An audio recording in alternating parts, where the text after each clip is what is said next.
All right, Sunetra joining us on the phone line for more. Sunetra, take us through what took place in the House.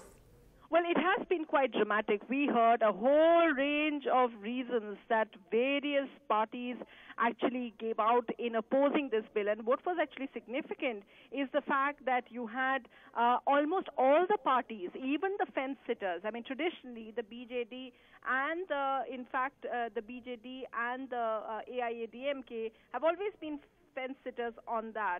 But they have basically, in this particular one, they have all opposed this bill. So it is significant that the entire process, we've seen a lot of opposition, a lot of animosity in the House. We saw the Congress walking out, and we saw other parties also, even the AIADMK among others, walking out. So it is very interesting that the government, and this bill looks almost certain that it will hit a roadblock in the upper house as well, but even in the lower house, a lot of problems for the Triple Talaq bill, which has been a bit of a problem for the bill as well over here in this particular house as well. So it's interesting to see what the government will do for pushing this through, because it seems to be a major problem for the government to get people on board. Most of the parties, what they had a problem with was the fact that there was major criminalization, the criminalization clause, because most other parties, if you look at the end, the nub of their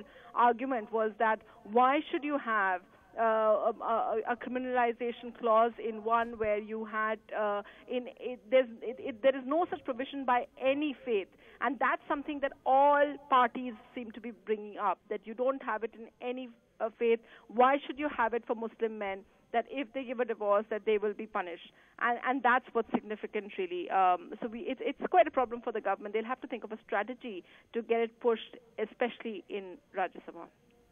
All right, Sunetra, thanks so much for joining us there. So the Triple Talaq bill passed by the Lok Sabha, but as Sunetra was telling us, it's been a heated day in Parliament as they debated the various aspects of the bill, and the Congress and AIADMK staging a walkout just ahead of when the voting began. And first it was accepted for consideration, and then we saw clause by clause voting as well. And finally, the Triple Talaq bill has been passed by the lower house, but as Sunetra was telling us, it's going to be challenging for the government to push it through the upper house.